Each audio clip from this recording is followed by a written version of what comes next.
مسیح نبی پر ہم اور آپ اپنی غلامی کا ثبوت پیش کرتے ہوئے محبت کی تھالی میں سجا کر حمد خضرا پیش کریں پڑے باواز بلند اللہم صلی علی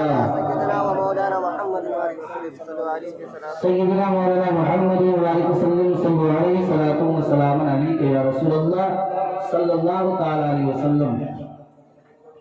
حضرات، میں نے آپ کے سامنے کچھ وقت کے لیے کھڑا ہوا ہوں، مگر میرے اندر اتنی حیثیت نہیں کہ اتنے بڑے شخصیت کے سامنے میں بیان کر سکوں۔ بس میں اس نیت سے کھڑا ہوا ہوں کہ حضرت کے سامنے میری کچھ اصلاح ہو جائے، بس اپنی اصلاح کے لیے میں آپ کے سامنے کچھ وقت کے لیے حاضر آیا ہوں۔ حضرات، میں نے قرآن مقدس کی ایک مشہور و معروف آیت مبارکہ تلاوت کرنے کا شرف حاصل کیا۔ رب کائنات نے قرآن مجید میں ارشاد فرمایا، ہن لباس لکم وانتم لباس لہن۔ عورتیں مرد کے لباس ہیں اور مرد عورتوں کا لباس ہے۔ کیا ہے؟ مرد اور عورت ایک دوسرے کا لباس ہے۔ اللہ کے رسول صلی اللہ تعالی علیہ وسلم نے ارشاد فرمایا، النکاح من سنتی فمن رغب عن سنتی فلیس منی۔ نکاح کرنا میرے مصطفیٰ کی سنت ہے۔ اس کی سنت ہے؟ میرے مصطفیٰ کی سنت ہے۔ حدیثوں کے اندر آتا ہے کہ جب انسان نکاح کرتا ہے تو اس کا آدھا ایمان مکمل ہو جاتا ہے۔ بول دیجیے سبحان اللہ۔ نماز پڑھے تو آدھا ایمان مکمل کے بارے میں حدیث میں نہ آیا، قرآن پڑھو تو نہ آیا، بلکہ اللہ کے رسول صلی اللہ تعالی علیہ وسلم نے ارشاد فرمایا کہ جو انسان جب نکاح کرتا ہے تو نکاح کرتے ہی اس شخص کا آدھا ایمان مکمل ہو جاتا ہے۔ بول دیجیے سبحان اللہ۔ قرآن مجید میں رب کائنات نے ارشاد فرمایا، ہن لباس لکم وانتم لباس لہن۔ عورتیں مرد کے لباس ہے اور مرد عورتوں کے لباس ہے۔ اے لوگوں، لباس کا مطلب آپ نے کیا سمجھا؟ آئیے میں آپ کو ایک مثال دے کر سمجھانا چاہتا ہوں کہ آپ دنیا کا جائزہ لیجئے، اس دنیا کا آپ جائزہ لیجئے۔ آپ کو لباس پہنتے ہوں گے، کپڑے خریدتے ہوں گے، دکان میں جا کر دکاندار سے وہ کہتے ہوں گے کہ اے دکاندار مجھے کپڑا دکھایا کرو۔ آپ کو جب وہ دکاندار کپڑا دکھایا کرتا ہے اور آپ کپڑے کو پسند کرتے ہیں، اس کے رنگ کو پسند کرتے ہیں، ہر ایک چیز کو پسند کرتے ہیں، پھر جب ان کی قیمت پسند کرنے کے بعد جب کپڑے کو اگھاڑ کر کھول کر دیکھتے ہیں، اگر اس کپڑے کے اندر کہیں داغ ڈبہ لگا ہوا ہو تو کیا آپ اس داغ ڈبے ہوئے کپڑے کو لینا پسند کریں گے؟ کریں گے؟ کپڑے کو پسند کیا، رنگ پسند کیا، قیمت پسند کیا، اگاڑ کر دیکھا کہ کپڑے میں داغ دھبا لگا ہوا ہے یا کپڑا کٹا ہوا ہے، پھٹا ہوا ہے، لینا پسند کریں گے؟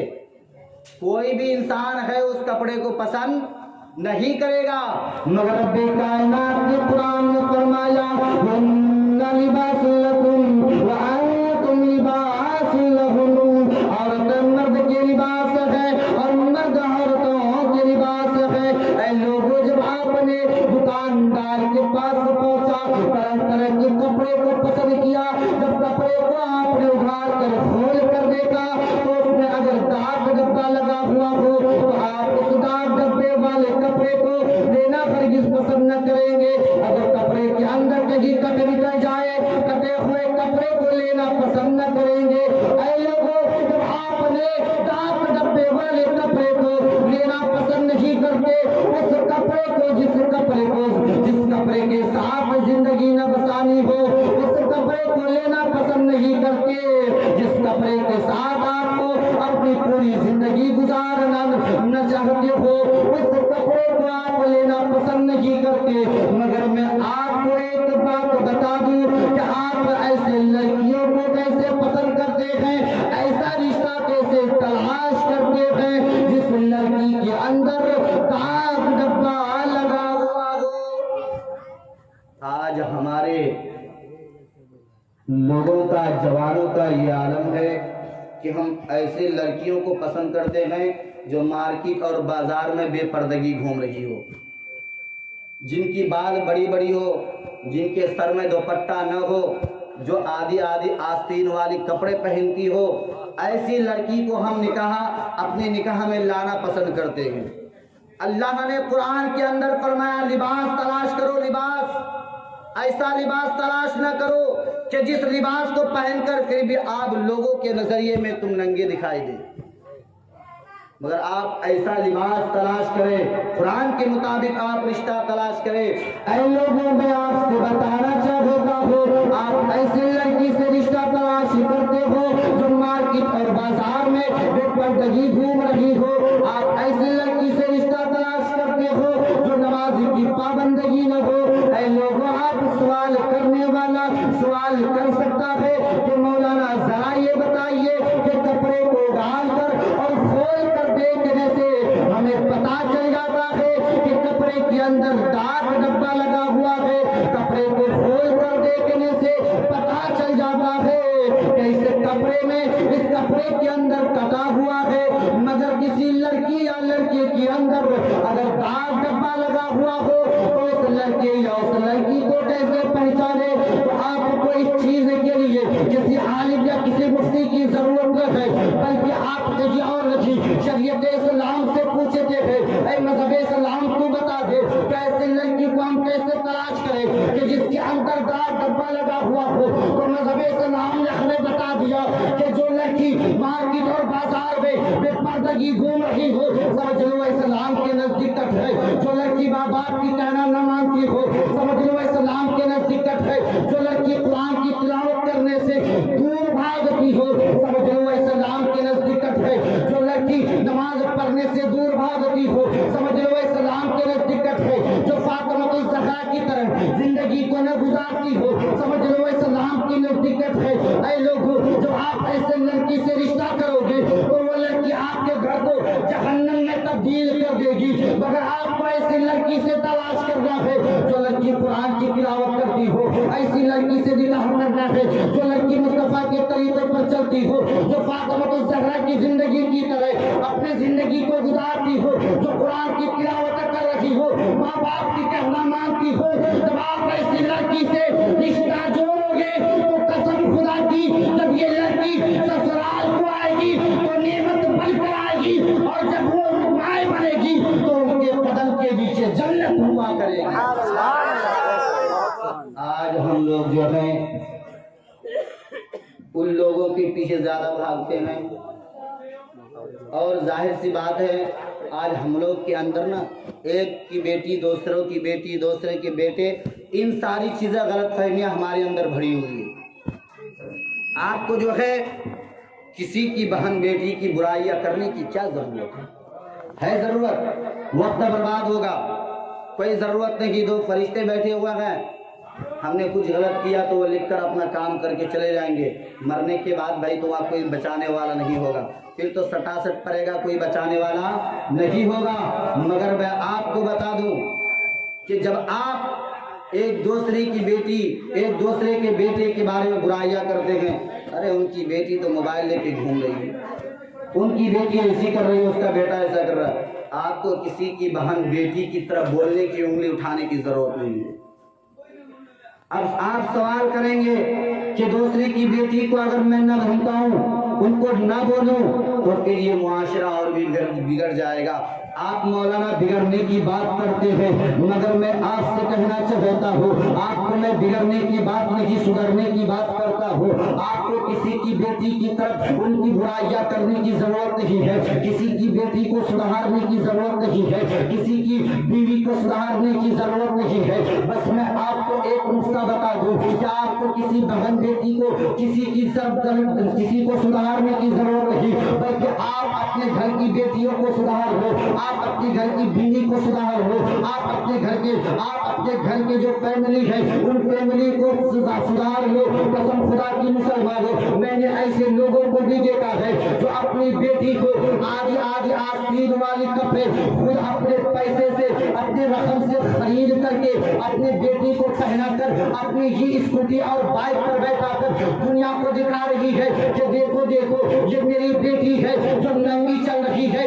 اے لوگوں آپ کو دنیا کو دکھانے کی ضرورت نہیں. ایک باپ ہو کر کے اپنی بیٹی کی عزت کو دیکھ رہے ہو, شرم نہیں آتی ہے؟ میں آپ سے کہنا چاہتا ہوں آپ ایسی بیٹیوں کی بات کو آپ کیوں رسپیکٹ کرتے ہیں جو بیٹی کہہ رہی ہے ابا اگر آپ نے مجھے فلانا ڈریس اگر آپ نے لا کر نہیں دیا میں شادیوں میں نہ جاؤں گی, اگر آپ نے مجھے فلانا کپڑا نہ دیا تو میں اسکول اور کالج جانا بند کر دوں گی. میں آپ سے کہنا چاہتا ہوں کہ اگر بیٹی اسکول اور کالج جانا بند کر دے مگر قرآن کے خلاف بیٹی کو قدم اٹھانے نہ دے, اگر بیٹی اسکول اور کالج اور شادی مارکیٹوں میں جانا بند کر دے یہ گوارا ہے, مگر بیٹی کو قرآن کے مصطفیٰ کے طریقے پر جھٹلانے کی سبق مت دو. اے لوگوں آپ سے میں یوں کہنا چاہتا ہوں کہ آج کے لوگ اگر اپنے گھر کی بہن اور بیٹی کو اگر سدھار لے گا قسم خدا کی پورا معاشرہ سدھرتا ہوا نظر آئے گا. آج ہماری بیٹیوں کے پاس موبائل ہے, ہماری بیٹیاں اسکول جاتی ہے, ہم نے کبھی توجہ نہیں دیا کہ بیٹی اسکول جاتی کہ نہیں جاتی ہے. کبھی ہم نے پوچھا اپنے دل کے اندر ذرا جھانک کر دیکھو, ہم نے اپنی بیٹی کو کبھی پوچھا کہ بیٹی آپ کہاں جا رہی ہے, کتنے بجے اسکول ہے, کیا پڑھ رہی ہے, نہیں پڑھ رہی ہے؟ ہم کوئی توجہ نہیں دیتے. بعد میں اس کا جو رزلٹ آتا ہے نا پتا چلتا ہے کہ فلانا کی بیٹی فلانا کے ساتھ اپنا جو ہے رشتہ بنا کر بھاگ گئی. اس وقت باپ کو اپنا سر جھکانا پڑتا ہے. اس وقت آپ کو سوچنے کی ضرورت نہیں, سوچنے کی ضرورت پہلے تھی. اگر آپ پہلے اپنے بیٹی اور بیٹوں کو اگر سدھار لیتے آج آپ کو سر جھکانے کی ضرورت نہ پڑتی. حضرات میں آپ کو بتا دوں کہ قرآن مجید میں رب کائنات نے فرمایا ہن لباس لکم وانتم لباس لہن, عورت اور مرد ایک دوسرے کا لباس ہے. آپ لباس تلاش کریں اور ایسا لباس تلاش کریں جس لباس کے بارے میں قرآن و حدیث میں ذکر آیا. اور آج جو ہم شادیاں کر رہے ہیں نا, شادیوں میں فضول خرچ کر رہے ہیں. اور آج تو زمانے میں نے پہلے فقیر کا نام سنتا تھا, آج انٹرنیشنل فقیر نکل گیا ہے, دہیج مانگنے والا. اے لوگوں چلو فاطمہ الزہرا کی طرف, نبی کی بیٹیوں کی طرف چلو. میرے نبی نے اپنی بیٹی کی شادی میں دہیج میں کیا دیا اور فاطمہ نے کیا مانگا میں آپ کو بتا دوں, پھر میں جگہ لینے کی کوشش کروں گا. حضرات ایک مرتبہ کا واقعہ ہے, میرے نبی صلی اللہ تعالی علیہ وسلم آرام فرما رہے ہیں اور حضرت علی شیر خدا رضی اللہ تعالیٰ عنہ کے ساتھ حضرت عمر فاروق موجود ہے اور حضرت عثمان غنی موجود ہے. کہا کہ دوست اب تم بڑے ہو چکے ہو, اب تمہیں نکاح کر لینا چاہیے. اتنا سننا تھا, تینوں حاضر ہو گئے مصطفیٰ کی بارگاہ میں. عرض کیا السلام علیکم ورحمۃ اللہ. میرے مصطفیٰ نے جواب فرمایا اور میرے مصطفیٰ نے فرمایا اے علی بول کیا بولنا چاہتا ہے, اے علی بول کیا بولنا چاہتا ہے, کیا کہنا چاہتا ہے. علی سر جھکائے ادب سے ہاتھ باندھے ہوئے کھڑے ہیں اور مصطفیٰ نے فرمایا اے علی بول کیا بولنا چاہتا ہے. کہا کہ یا رسول اللہ مجھ سے بہتر تو آپ ہی جانتے ہیں, آپ میری دل کی راز کو بتا دیجئے. اس لیے تو بریلی کے امام نے ارشاد فرمایا اور کوئی غیب کیا تم سے نیغا ہو بلا جب نہ خدا کی چھپا تم پہ کروڑوں درود. بول لیجیے سبحان اللہ. تم پہ کروڑوں درود. میرے مصطفیٰ نے فرمایا اے علی بول اب تو جوان ہو چکا ہے, ہوشیار ہو چکا ہے, تمہارا نکاح کے بارے میں کیا خیال ہے. علی جو ہے سر جھکائے ہوئے بیٹھے ہیں. علی نے عرض کیا یا رسول اللہ ان سوال کے جواب کو مائیں دیا کرتے ہیں, وارثین دیا کرتے ہیں. یا رسول اللہ نے میری ماں ہے نہ میرا باپ ہے, سب کچھ میں نے میری ماں اور میرے باپ کے گزرنے کے بعد یا رسول اللہ سب کچھ میں نے آپ ہی کو مان لیا ہے. اتنا سننا تھا. میرے مصطفیٰ کی بارگاہ میں حضرت عمر بھی موجود ہے. عرض کیا یا رسول اللہ اگر اجازت ہے تو یہ ناچیز بھی کچھ بولنا چاہتا ہے, عرض کرنا چاہتا ہے. مصطفیٰ نے فرمایا اے عمر بول کیا بولنا چاہتا ہے. میرے مصطفیٰ کی بارگاہ میں عرض کیا یا رسول اللہ میں یہ چاہتا ہوں، میں یہ سوچ رہا تھا کہ علی کو، فاطمہ کو علی کی طرح اتنا بہتر رشتہ اس کائنات میں نہیں مل سکتا۔ یا رسول اللہ، علی کو آپ اپنی بیٹی فاطمہ کے ساتھ نکاح کرا دیجئے۔ اتنا سننا تھا، مصطفیٰ کھڑے ہو گئے، میرے نبی کھڑے ہو گئے، اور کھڑے ہو کر کے تب تک کہ جبریل حاضر ہو گئے۔ عرض کیے یا رسول اللہ، رب نے سلام بھیجا ہے، پیغام بھیجا ہے۔ مصطفیٰ نے فرمایا کہ اے جبریل بول کیا پیغام لایا ہے؟ تو حضرت جبریل نے عرض کیا یا رسول اللہ، علی اور فاطمہ کا رشتے کو رب نے قبول فرما لیا۔ بول دیجیے سبحان اللہ۔ علی اور فاطمہ کا جو رشتہ ہے رب نے قبول فرما لیا ہے۔ میرے نبی صلی اللہ تعالی علیہ وسلم نے قدم کو آگے بڑھایا اور فاطمہ کے خیموں کی طرف اپنے قدم کا رخ کیا۔ جبریل نے عرض کیا یا رسول اللہ، اب کہاں جا رہے ہیں؟ کہا کہ میں اپنی بیٹی فاطمہ سے اجازت لینے جا رہا ہوں۔ اتنا سننا تھا، مصطفیٰ سے جبریل نے عرض کیا یا رسول اللہ، سب کچھ جانتے ہوئے بھی کہ آپ اجازت کیوں لے رہے ہیں؟ اتنا سننا تھا، کہا کہ اے جبریل ذرا سن لے، آج میں اپنے لیے اجازت نہیں بلکہ میری امتیوں میں آنے والے امتیوں کے ایک سبق بند لے کر جا رہا ہوں، تاکہ کل زمین پر میری امتی میں اگر کوئی بھی شخص اگر اپنی بیٹی کا نکاح رشتہ طے کرے تو اپنی بیٹی سے بغیر اجازت نہ لیتے ہوئے نکاح کو طے نہ کر دے۔ آج میں یہ سبق لے کر جانا چاہتا ہوں، اور آج میں آپ سے بھی بولنا چاہتا ہوں، آج ہم نے کبھی اپنی بیٹے کا اگر نکاح کیا، اپنی بیٹے کا اگر رشتہ طے کیا، تو اس رشتے کو طے کرنے سے پہلے اپنے بیٹے کو، اپنے شہزادے کو ہم بار بار پوچھتے ہیں کہ بیٹا فلانا رشتہ تمہارے لیے میں دیکھا ہے، کیا تمہیں پسند ہے کہ نہیں ہے؟ باپ نے بار بار اس لیے پوچھا کرتا ہے کہ اگر ابھی نہ پوچھو اور بیٹے کو بغیر اجازت دے رشتے کو اگر طے کر لیا جائے اور نکاح کر دیا جائے تو پتہ نہیں کل میرا بیٹا اگر پسند نہ کرے تو اٹھا کر پھینک سکتا ہے۔ اگر بیٹا کو رشتہ قبول نہ ہو، اگر بیٹا کو رشتہ منظور نہ ہو، اگر بیٹا کو لڑکی اچھی نہ لگے تو بیٹا اس وقت بھی میری بہو کو طلاق دے سکتا ہے۔ اسی ڈر سے جو ہے باپ اپنے بیٹے کو بار بار پوچھتا ہے اے میرے شہزادہ، کیا یہ رشتہ تمہارے لیے آیا ہے؟ کیا تمہیں قبول ہے کہ نہیں ہے؟ مگر قربان جاؤ، کبھی آپ ایک باپ ہے، باپ اپنے سینے پر ہاتھ دے کر ذرا سوچو، کبھی آپ نے اپنی بیٹی سے بھی یہ جملہ پوچھا ہے؟ کبھی آپ نے اپنی بیٹی سے بھی پوچھا ہے کہ اے میری بیٹی ذرا بتا، تمہارے لیے جو میں نے فلانا رشتہ دیکھا ہے، فلانا لڑکا دیکھا ہے، کیا وہ تمہیں پسند ہے کہ نہیں ہے؟ وہ تمہیں قبول ہے کہ نہیں ہے؟ بیٹی سے کبھی نہیں پوچھتے ہیں۔ بیٹی کو جو رشتہ ہم لاتے ہیں وہ آنکھ بند کر کے بیٹی قبول کر لیتی ہے۔ پوچھنے والوں نے بیٹیوں سے پوچھا تھا، سوال کیا تھا، اے بیٹی ذرا بتا دے، باپ اگر تیری شادی کسی اندھے کے ساتھ طے کر دے تو آنکھ بند کر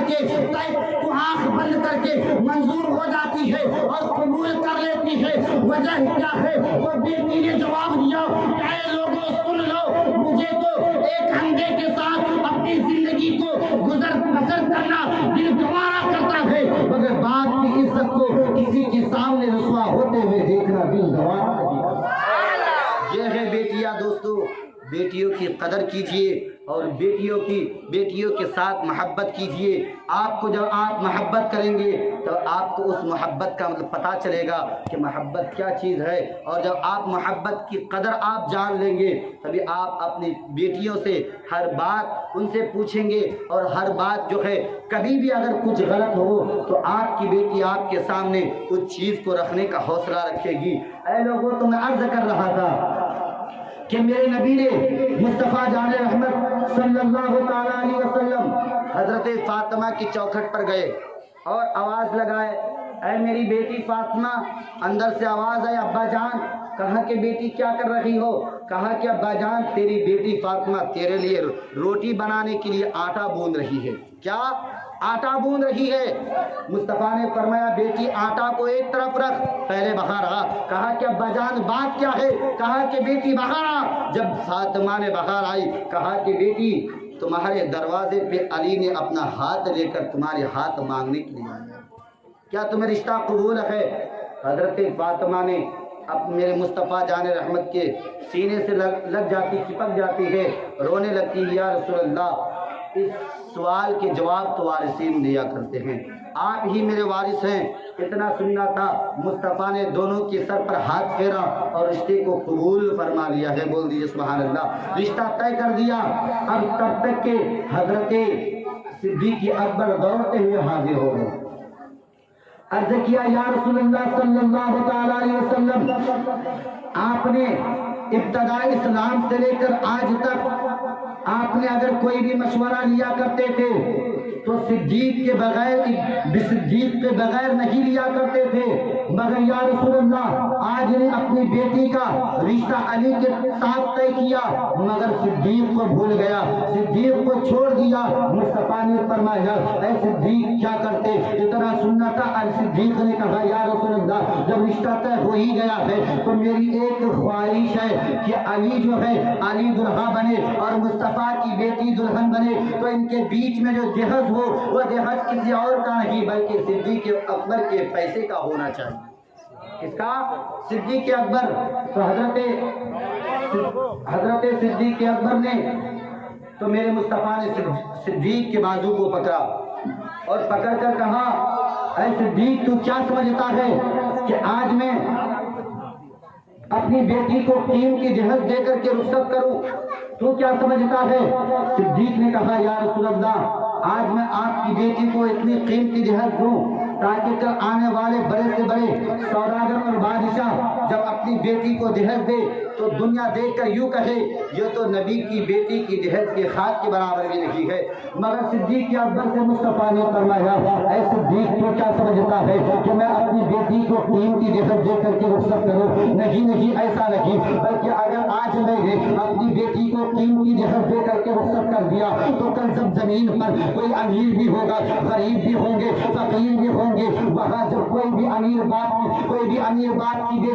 امیر شخص اپنی بیٹی کو اگر قیمتی جہیز دے اور قیمتی جہیز دے کر کے رخصت کرے تو اس وقت اس امیر باپ کی جہیز کو دیکھ کر کے کوئی غریب باپ کی بیٹی اپنی باپ کی غربت میں آنسو نہ بہائے بلکہ فخر سے یوں کہے اے امیر باپ کی بیٹیوں میں تمہاری باپ کی امیریت تمہاری باپ کی قیمتی جہیز مبارک ہو اور مجھے میرے مصطفیٰ مدینے والے مصطفیٰ کی سنت مبارک ہو۔ آج ہم جو ہے جہیز مانگنے کے لیے تیار ہیں، یہ تو انٹرنیشنل فقیر سے بھی بدتر ہو گیا ہے۔ جہیز مانگنے کیا ہے؟